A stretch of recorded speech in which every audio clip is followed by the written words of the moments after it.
Setelah di episode sebelumnya, Go Won Pyo mengusulkan pernikahan Putri Pyonggang, namun Putri dan Raja menolaknya. Hingga akhirnya petisi pencarian calon suami untuk Putri telah sampai di seluruh pelosok desa. Di episode 9 ini, banyak cowok-cowok dari seluruh penjuru desa datang ke kerajaan untuk mengikuti tes wawancara dan tes TOEFL. Yang bahasa Inggrisnya paling bagus, dialah yang bakal jadi suami Putri. Di antara para cogan itu ada Ondal yang juga ikut mengantri dalam tes wawancara. Dia mendaftar dan menyamar dengan menjadi putra dari seorang pedagang. 4 bapak-bapak tua yang memimpin tes tidak mengetahui kalau cogan satu ini adalah putra dari Jenderal On Hyop. Hingga Gogon datang dan mengatakan kalau Ondal masuk tes dengan menggunakan identitas palsu. Di tempat lain, Putri diberitahu oleh Hamuyong kalau Ondal juga mengikuti tes wawancara di kerajaan. Putri pun langsung bergegas kembali ke kerajaan dan mengatakan pada raja kalau Ondal adalah suaminya dan mengatakan kalau dialah yang menolongnya sehingga dia menikahi cogan itu. Ondal juga memperkenalkan dirinya bahwa dia adalah putra Jenderal On Hyop. 4 bapak-bapak tua kaget mendengar pengakuan Ondal. Raja mendekati Putri dan menamparnya. Raja juga mengusir Putri karena semenjak kedatangannya dia sering membuat onar. Kalau menurutku sih, Raja hanya berusaha menyelamatkan Putri Pyonggang dari Go Won Pyo yang jahat. Ya, kembali pada Putri yang berpamitan dengan seluruh penghuni kerajaan. Namun Raja menolak untuk menemui Putri. Bahkan untuk sekedar berpamitan pun Raja menolaknya. Segitunya ya Raja. Putri pun keluar dari kerajaan.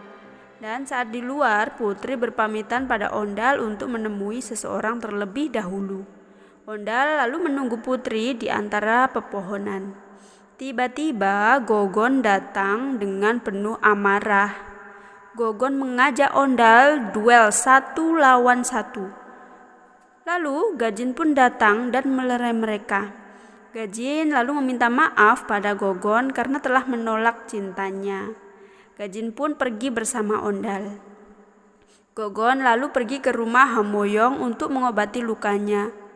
Gogon pingsan di rumah Hamoyong sampai pagi hari dia baru terbangun. Scene beralih pada Raja yang bertemu Go Won Pyo.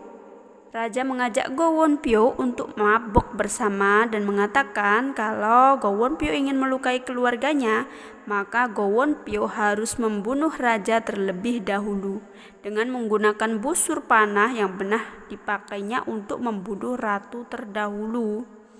Lalu diperlihatkan Gajin bersama Ondal berencana membohongi seluruh penduduk lembah hantu bahwa mereka telah menikah agar orang-orang kerajaan tidak mencurigai mereka saat para prajurit nantinya kalau mereka memata-matainya. Ondal dan Gajin pun kembali ke lembah hantu dan memberitahu ibu dan seluruh warganya bahwa mereka telah menikah. Seluruh warga bersuka cita bahkan ingin mengintip malam pertama Gajin dan Ondal di rumah ayah angkat Gajin. Berbeda dengan para warga, ibu Ondal terlihat sedih mendengar kabar itu karena dia takut akan adanya pertumpahan darah. Sementara itu, Ondal yang berada satu kamar dengan Gajin pun keluar masuk kamar karena grogi banget. Kemudian mereka pun memainkan seruling dan sedikit bercekcok-cekcok ria ala pengantin-pengantin baru di sebuah drama. Akhirnya Gajin mencium Ondal. Lalu Ondal juga mencium Gajin. Lalu mereka saling sosor. Lalu tiba-tiba mereka sama-sama malu. Ya begitulah pasangan muda. Dan drama pun bersambung. Terima kasih sudah menyaksikan video dari saya. Jangan lupa klik tombol subscribe dan loncengnya ya. Maaf jika banyak sekali kekeliruan. Akhirul kalam, terima kasih. Assalamualaikum.